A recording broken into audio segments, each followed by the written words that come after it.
To lay out a brief agenda for this informational session and some ground rules. This might seem a little bit more complicated, but we're expecting a lot of people and cameras, obviously, so bear with me. First, the agenda. Our intention is for the press conference to be brief. Our scope here is limited. We are not directly involved in any criminal investigation and have no information associated with those investigations. Each commissioner will first have an opportunity to make a brief personal statement. I will then read the statement from the commissioners released late last evening, going over our current status, and that will be the guide for what we will discuss as part of this press conference. The floor will then be open for questions. We will begin on my left, over here, and then work to the right. Everybody that wants to ask a question, raise their hand. We will go one at a time. You will be provided with a microphone if you so choose. Please clearly state your name, your city, state of origin, and whatever organization you may be representing. Please briefly ask your question, and I will respond on behalf of the commissioners unless there is an item my colleagues wish to individually respond to. Once the question is made and answered, the microphone will be passed, if we're circulating it, to the next person who wants to pose a question. My assumption is that the folks in the media will not need a microphone, and we might just repeat whatever question you ask. This will continue until everyone has had a chance to ask a question. Once the room is covered, people will be allowed to ask follow-up questions in the same manner. So we'll just go in around until it's done. Please abide by the following rules, and that includes everybody in the audience. Please be respectful of us and everyone's time. Do not call out questions or make comments while others are speaking. Everyone who wants to speak will be afforded an opportunity to speak here.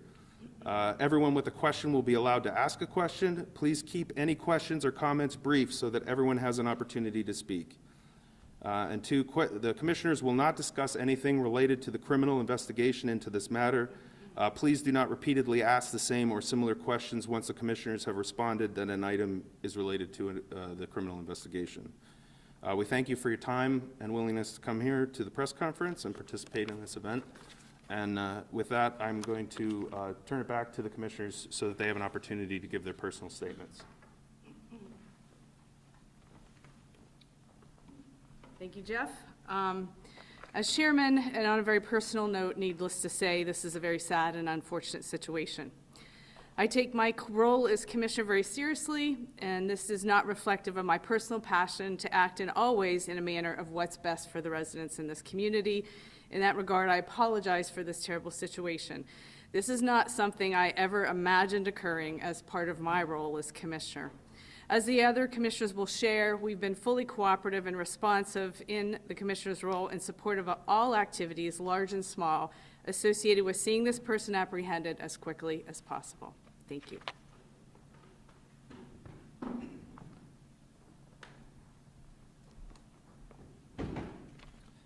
Good afternoon. I'm Ben Kafferlin, Vice Chair of the Commissioners.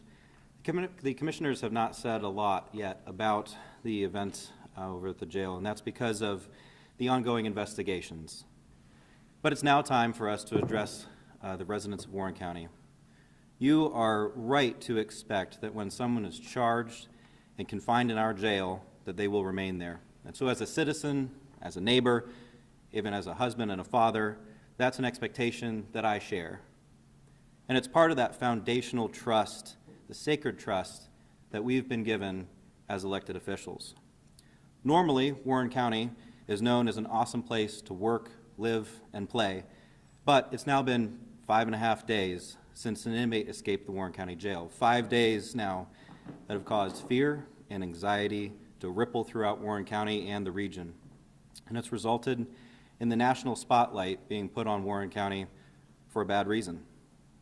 So, to the people of this community, let me express my personal regret that this happened. Let me say that I am so sorry for the sleepless nights that we've all experienced and the cloud of uncertainty that is yet to give way to answers. I'm personally very sorry that this man escaped from our custody. To the local, state, and federal law enforcement agents who have so diligently been pursuing this man, thank you. Thank you for taking the time away from your own families. Thank you for pursuing this man in an unprecedented manhunt with little or no rest. I'm very grateful for each one of you. Everyone is a stakeholder in this manhunt. We all want to know exactly what happened, but for now, to protect the integrity of the ongoing criminal investigation, those details must wait. Be assured that Warren County is conducting a rigorous internal investigation. We're reviewing every second of video surveillance, taking statements, reviewing timestamps, tag-out sheets, and interviewing every individual who may have information, whether they're inside or outside the jail. We're not on a witch hunt, but we are going to seek justice, including if that means with our employees. At the same time, while transparency is, of course, our guiding principle, the law requires us to keep disciplinary actions confidential. We will follow that law, and so any disciplinary action very likely will not come before the public. Let me close by saying that every county employee is in this with you. None of us have been unaffected, but our professional staff has risen to the challenge. We are resolved that we will, after this event, be stronger, better, and a more effective team. The safety of our staff, the inmates, and of course the public is our utmost concern. So here's my challenge to you. Refrain from speculation and second guessing. Stay alert, report credible and serious leads to the state police, and follow their advisories. But most importantly, don't lose heart. Thank you. I do not have a personal statement at this time because I'm going to be doing enough talking for everybody. So first I'm going to read the statement that has been circulated, which is the press release from last night, and then once we conclude that, we'll be doing the Q&A. So the Warren County Board of Commissioners, in conjunction with the Prison Board, have met and reviewed data associated with the escape of Michael Burham on Thursday, July 6th, and have prepared a statement related to the next steps in addressing jail security, supporting Warren County's corrections officers, and the review of jail policies and procedures. Multiple law enforcement agencies are conducting criminal investigations related to the escape, which has slowed our ability to provide information or react to policy and facility concerns. The Commissioners and Prison Board's goal is to support all investigations into the escape and see that they come to a complete conclusion.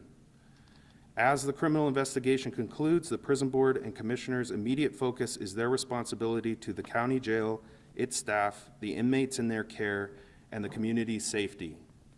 The City of Warren Police are conducting a criminal investigation into the escape, but neither they nor City Administration have any management responsibility to the Warren County Jail. That rests entirely on the Prison Board and the County Commissioners. In the aftermath of the escape on Thursday, the Prison Board and Commissioners have met and reviewed all available information not directly involved with any criminal investigation. That review has led to the order of repairs on the roof of the prison yard, which is a 40 by 40 room, and that's a rough number, a 40 by 40 room with a cage on the top floor of the jail facility. The Commissioners and Prison Board have also ordered the space be augmented with deterrence and safety measures, and that the exercise equipment be removed and replaced with equipment that does not provide access to higher elevations in the facility. The Commissioners expect the immediate structural fixes to be completed before the end of the week. Several longer-term upgrades will begin immediately and be completed in the next few weeks. All policies and procedures related to inmate access and observation are being reviewed, and changes will be made to increase security in that space. It's important to understand that the law has changed in the past 5 years, and prisoners must have access to yard time and outside exercise. With a facility as small as ours, that is at many times close to full, inmates will be taken to the yard in shifts. That happens all day and evening to ensure that all inmates have appropriate yard time. Therefore, inmates are legally required to access the yard, and it is crucial for the Prison Board to ensure the facility is secure. The Prison Board and Commissioners will have an ongoing review of the policy, staff, and structures in the prison and intend to continue releasing information on future changes and improvements. It's important to know that the Commissioners and Prison Board support the jail staff who did all they could when the alert of Burham's escape was made. The prison staff has worked tirelessly to collaborate with local and regional law enforcement to assist with all investigations, and they are to be commended for their efforts. Although the Commissioners await the outcome of the criminal investigation for any notice of internal staff issues, the Board is confident in the administration and workers and their overall commitment to the security of the facility. Working in the jail is a challenging job. The Commissioners and Prison Board support the Warren County Corrections Officers. In the short term, on the request of the Warren County District Attorney, Rob Green, the Prison Board and Commissioners will potentially be working with the Pennsylvania State Department of Corrections to thoroughly evaluate the facility and its policies to find weaknesses and recommend improvements. On Wednesday, today, July 12th, at our regular noon meeting it was going to be the Jackson courtroom, but we needed a bigger space. At the Warren County Courthouse, the Commissioners will review and vote on a potential contract with PADOC to fully investigate the Warren County Prison. It's important to note that this is an added measure as PADOC inspects the facility annually. At this meeting, the Commissioners will conduct a brief press conference, which is what we are at. The Commissioners and Prison Board pray for a quick end to the search for Michael Burham and the facility and the safety of the community, and will continue to move forward with improving security and safety at Warren County Jail. So that's the statement that we made yesterday. At this time, I would open the floor for questions, and we'll start here on the left and then work our way to the right. Sir, it could be Erie News now. Simply put, who bears the blame? Who bears the responsibility? Is it guards who let him get to the roof? Is it the prison board? Somebody messed up. Who's responsible? I think that that's something that's going to continue to be examined as we evaluate the situation. And I think that as time goes on and the criminal investigation completes, more will be revealed as far as all of the various logistics associated with what you're asking. Hi, can you explain the top of the jail? What does that look like, and is that where they're allowed to go out into the yard? Yeah, so similar to what's stated in the press release, essentially it's a box that is at the top, on the top level of the jail. The roof, there is a square hole in it that has a chain link fence on top of steel girders on top of it. And a small portion of it, there are pieces that hold that fence down. Those were broken. And so that was the hole that allowed him to escape through the roof. Hey, Jeff. You guys have expressed confidence in the jail and staff itself. Where does that confidence come from? Especially considering the nature of the escape of this high-profile inmate. I think that there's a couple different things to discuss. The first is as soon as this happened, obviously there's a lot of social media, the people trying to figure out what happened. And so there's a lot of like negative stuff that ends up getting thrown out about what could have potentially happened. And so the COs end up seeing that. They're very upset about the situation. And so on our end, we want to show support for them because regardless of how the criminal investigation comes out, we feel very confident that our staff is top of the line and has been. And whether it's the reviews from the state show that, our own evaluations show that, the criminal investigation might show that there's an issue with one or two of them. We can't say that for certain, but everybody else that's involved is top of the line. And secondly, I would say that's also shown in the response. The second that announcement came out that he left, everybody reported to the jail within minutes.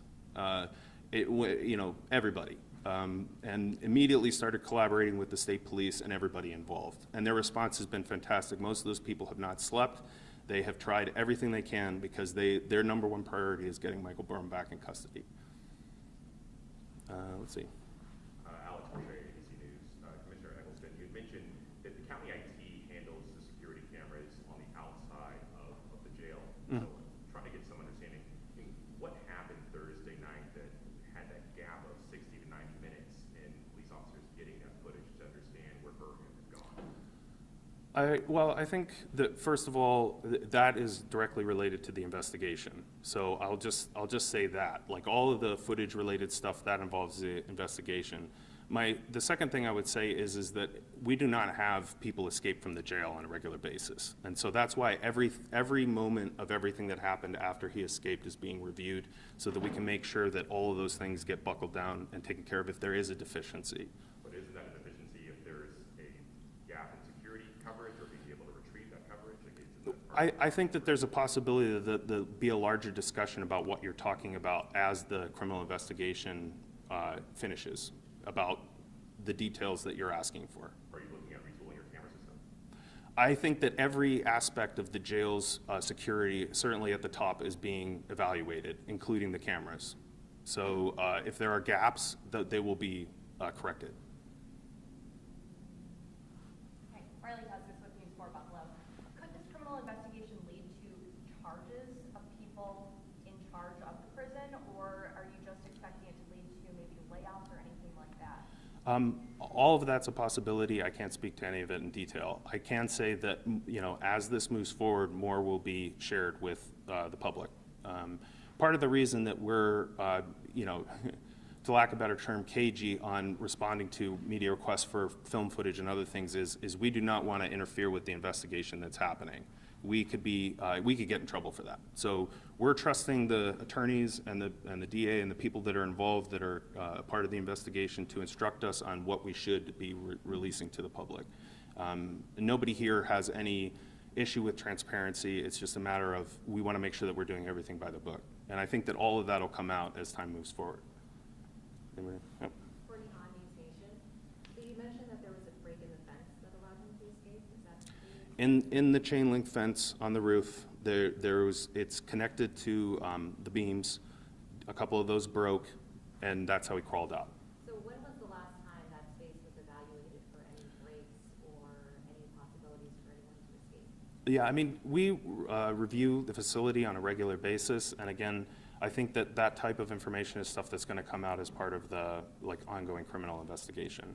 How often is a regular basis? Well, there's the annual review by PEA DOC. There's the reviews that we have in the roof itself associated with its structural integrity. So just within the past few months, we're planning to do a renovation of the roof. So all of that's been evaluated. I can't speak to how often people go and pull the cage up, to determine if there's any breaks in it. That's part of those ongoing annual reviews of the facility. So you were planning on doing the roof in the last few months, you guys knew that was there, that there were problems? I can't speak to that because, again, that goes back to the investigation piece, but I think that that's something that will be addressed very soon. Eileen Buckley, 7 News Buffalo. How concerned are you of an inside situation? And you mentioned that disciplinary actions wouldn't be made public. Why wouldn't they be made public? I think that, again, this is another situation where more will be revealed as time goes on. All of those things are part of the criminal investigations. Everyone is being evaluated as a part of that. And so there's a very real possibility that any number of people could be charged with something. We can't discuss any of that at this time. But when and if any of that it becomes an issue, that's something that will be released to the public. Stevie Cotton, Fox News, you mentioned immediate structural changes. Has the board given any guidance to jail staff, correction officers, immediate changes for them to make about how they move throughout the jail and they watch the inmates? Yeah, so, I mean, the minute that Michael Burham escaped, obviously the situation changed in the jail. It went through a period of lockdown. Areas of the facility were, off limits. So, and I can tell you that the jail administration obviously is very committed to making sure that there aren't any further issues. So all of those things are being addressed. So there are definitely changes that are being made in real time in order to make sure that there aren't any other issues. I hope that answers you. With Mr. Burham being an obvious flight risk, shouldn't he have been watched more closely out there? Again, that's something that's a part of the investigation. I don't know that I have an answer for that. Can you give us some idea logistics-wise, what your staffing is, what your budget is for the prison here, and is this part of this review that you're going to do with the State Department of Corrections? Will you look at the level of crime that the individual has committed to determine if they should be in your facility or perhaps in another security facility that may have more in terms of security and staffing? Yeah. So a couple points, I guess, that are associated with some of the other questions. The first one is there are a couple different types of jail facilities. Some of them are, and you guys might remember the term. I'm drawing a blank on it right now. But you basically either have a facility where The guards are mixed in with the inmates, and they watch them. They're in the room with them. Or you have a facility where there's remote viewing. So they're locked in a space, and someone through a camera watches them, what they're doing. One of the questions has always been, he's on the roof with 3 other people, who was watching him, okay? Every time people go up there, they're watched through a camera remotely by somebody, okay? And in the amount of time that he got out of that roof was quicker than anybody could respond to get inside the room, okay? So in order to change that, we would have to completely reconfigure the jail in order to make that happen. Because for instance, in Erie, they have a situation where they have inmates, or they have guards that are mixed in with the inmates, and they watch them on a regular basis. Our facility is a box with a whole ton of rooms in it, and they all have cameras in them. We would have to completely reconfigure the jail and triple our staff in order to do some of the stuff that people have suggested as a remedy. The fundamental problem is that there was a structural weakness in the cage on the roof. That's it, as far as the facility goes. If that hadn't been the case, you wouldn't be here and we wouldn't be having this conversation. So, I guess I would say just some other facilities, as you're saying, guards are mixed in. Yep. Knowing this individual's proclivity to escape, knowing the level of crimes that he committed, is that something you can have a discussion with the state and saying, why is he assigned here? Should he be assigned So here? specifically answering that question, our job is to manage the jail. We do not determine 100% who comes into it or who leaves. That's the courts, that's the law enforcement agencies. So that would be a question for them. But is it something you will bring up in light of what happened here? I'm sure that everybody will be discussing that at every level going forward. Absolutely. If I'm understanding correctly, you're saying that the room he was in was locked, so no officers could get in quick enough to stop his escape? In the time that it took him to get out, yes. If they were watching him on camera, would they know he was outside and they run outside the door to stop him? I understand what you're getting at. There's a period of time that it takes to get out of the room, get around the building, and then address him as he gets on the other side. The time. Did you alert other officers that he was leaving the building if they saw what was happening? Everybody responded as quickly as they possibly could, given the circumstances. And in 2 minutes, 2 minutes long? Well, that's the people that were coming from outside the facility. Okay, so, sorry, we're going right. Josh Cotton, Times Observer. Yep. I want to make perfectly clear, I understood you a minute ago. You said that the investigation might show there's an issue with 1 or 2 of them when you were discussing the staff. That's stating speculatively, like. Also, just procedurally, is the jail still on lockdown? It is not. So for families in the community, visits, those kinds of things are starting to happen again? I can't speak, Rusty would be better to answer that question, but I would say, I'm not sure about family visits, but we are taking new inmates. Okay. Is the jail for mostly low-level offenders, or what type of, I know you were trying to describe the type of facility. Yeah, so we're a county prison. The maximum sentence anyone can have is 2 years, and then everybody else is unsentenced, and they're going to be transferred someplace else, or they're going to be sentenced and then spend whatever time they have in that jail. Hey, Sarah Rockford from CNN. I wanted to follow up on the timeline question. Yep. You said 2-minute response for people from the outside. How quickly did anyone inside the building, or who was actually watching the cameras, realize what was going on? Yeah, I mean, everybody knew immediately. I think the question of how quickly everybody responded within the facility, that'll be something that I think, again, will be revealed more so as the investigation moves forward. But it was very quick. I can't stress enough that this person moved up through the roof very quickly, ran to the other end, got down the rope, and got out. Also, that had the rope up. Did he bring the rope up there, or? I can't speak to that. That's part of the investigation. And then, was there any kind of? So I apologize. You've had like 5 questions. Just wondering, was there an alarm or anything that went off? Yeah. Anything that flared on the cameras? How did anyone know that he had escaped? The prison has an alert system, so they alerted each other as soon as they knew that he had escaped. Sir, I just want to clarify a few things you said. Is it correct that then no one was in the yard, no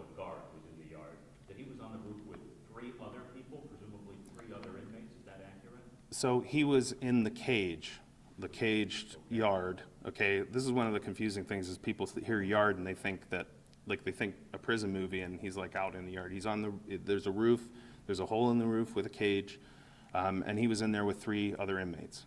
He's the And- only one who got to the top, though, who got it. He's the only one that escaped or attempted to escape.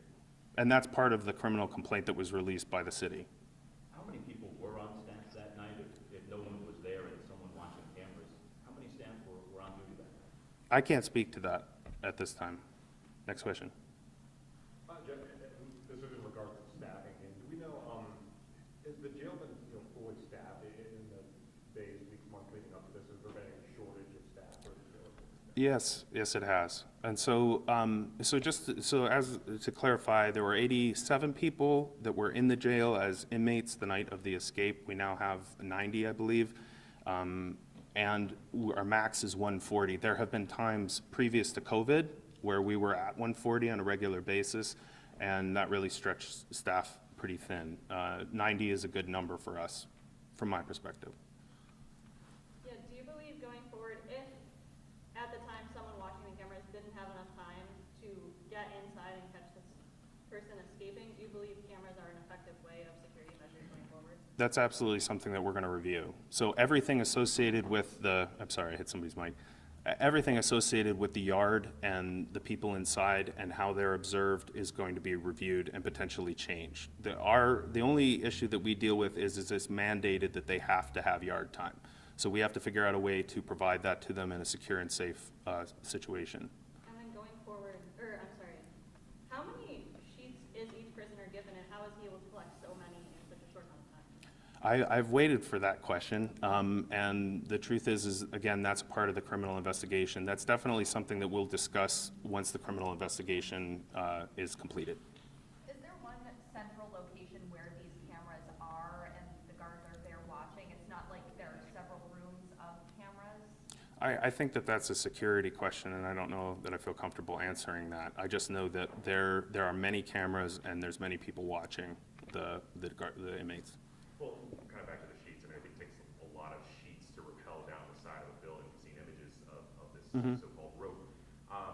Going forward, if you guys going to be looking to, how do you shore up security in monitoring what inmates have access to or what they're stockpiling? Yeah, so obviously, like our laundry procedures, everything associated with inmates' materials is being reviewed and will potentially change as a result of this situation. Because there's now granted, this is something that every prison does on a regular basis because you have a good number of people who would really love to get out of the facility. So they're constantly trying to figure out ways to maneuver the system. This is one of those things that we'll be definitely looking into and potentially addressing and changing going forward. Well, and I know one of the other things that was mentioned about the local police is that there were signs of extensive amounts of preparation here, whether that was sheets, whether that was other things. Broad scope here, are there other measures that you guys are looking at taking specifically with monitoring inmates that, someone can't build up a stockpile or plan out over months on end how to escape? Absolutely. I'll go back to the previous answer, which is every element of their life in the jail is being evaluated and will potentially change policy. Another clarification, so there was no staff in that cage with them, they were just being watched on? They were being watched on camera. Okay, how far away is the staff from where they're located? I can't, that's part of the investigation. It's also part of our security within the jail, so I can't answer that. And how is Burham housed? Is he alone? Was he in solitude or with others? I think that's another one that I think that'll come out as the investigation is released. As county commissioners, can you just clarify your role in securing or funding the jail, whatever that entails? Yeah, so we're in charge of the budget associated with the jail. We're part of the prison board, which is a number of different people, including the DA, the sheriff, the warden, that sets policy for the jail. And then also we have like an HR component where we're responsible for the staff there and monitoring them. Last time that the budget or conditions or whatever were set, was there anything that could have been, taken care of then that could have prevented this, that you can recall? I think that in our position, I mean, there's always more that can be done. There's no end to it. You're always trying to operate from a position of fiscal responsibility. And, you know, hindsight's always 20/20. So I will say that we have already discussed and are going to allocate money to expand the security on that roof complex and the deterrence associated with it, so that, believe me, no one's ever going to even think to try to climb out of there ever again. In the back? Can you follow up, can you clarify how many personnel the jail was short of at the time of this meeting? There was no shortage of staff. Like, they were staffed as they should be, as far as I understand at this time. Yeah, again, back to logistics, what is your staffing, what is your budget? I'd ask that. The budget's roughly it's over $3 million. There's generally, I believe, Lisa can, how many do we have total? Is it 48? There are 48 guards that are employed by the county. It fluctuates. I try to keep pretty close track of it, but. Okay, next question. Sorry, I just want to make sure that I understand, forgive me. So you're saying that someone was watching on camera, realized that he was escaping and saw it as it was happening, but was not able to stop it in time. Is that right? Generally, I would say that's part of the investigation, but I'm trying to think how I would put this. So he escaped before anyone was able to respond to him. But he was watched. He was being watched the entire time. Watched, and Yep. the officer recognized what was happening while it was happening. That's part of the investigation, so the details of that, I think, will come out as the investigation continues. Sir, a couple questions here. What's your message to taxpayers? Because now there's federal resources involved here. Literally every American taxpayer is now footing the bill for this mistake. What's your message to that? That's a good question. You know, everybody wants to see Michael Burham caught, and I think that's the top priority of everybody involved in this situation. This is an unfortunate situation, but everybody's going to do everything they can to get him into custody and then seek justice for everything that's happened. And what do you say to folks then who, because you said discipline is required to be kept private, so unless someone's charged, people who could be paying upwards of millions of dollars for this won't even know if someone's punished? What do you say to that? I think that, again, more will be revealed as time goes on. There's several criminal investigations associated with this. All of that's going to produce information. Our interest is to be as transparent as we possibly can, that the law allows us to be. So any information that we get the green light to release to the public, we will definitely release, so that they can get whatever we're capable of providing. Sir, on that note, you can tell me then how many staff were on duty that night. The law allows you to tell me that. I can pull. Yeah, those are subject. I think that's something that we might release in a future press release. If and when Michael Burham is caught, would you feel comfortable with him returning to the Warren County Jail as things state right now? That's not up to me. I think somebody else will make that determination based on the circumstances, and I will trust their judgment, especially at the higher law enforcement level, to put him in the place that he needs to be. Anyone? Euler? What's the status of the other 3 inmates that were with him? That's part of the ongoing investigation. Everybody that's involved in this situation is being questioned by all of the various police agencies that are involved in trying to figure out the situation. Is this the first successful jail escape from this? To my knowledge, it is. Certainly, we've had plenty of people who have tried, and none have been successful. You know, at some point, I'll write a book about some of them because they're pretty interesting stories. How long has the mandate been being exercised, and were there any flag races that went into place from? You'd want to double check, but I'm pretty sure it's 2017 was when the law was changed, because it used to be, and this is, I think, the preconception that everybody has, is you have lockdown, everybody goes to their beds, they're in bed the rest of the night, okay? Because of the size of our facility and the need for them to have yard time, we can't take everybody up into that space at the same time. They have to go in shifts, and so they're taking a little bit at a time, and they're in there all day long in shifts as groups over and over again. Do inmates have any say in what shift they get to choose at the gym, or are they assigned a shift? I can't answer that. What,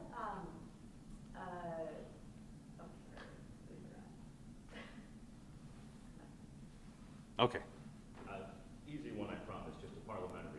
You Yeah. announced an executive session but didn't give a reason. State law requires that anytime the executive session is held, a specific reason be given.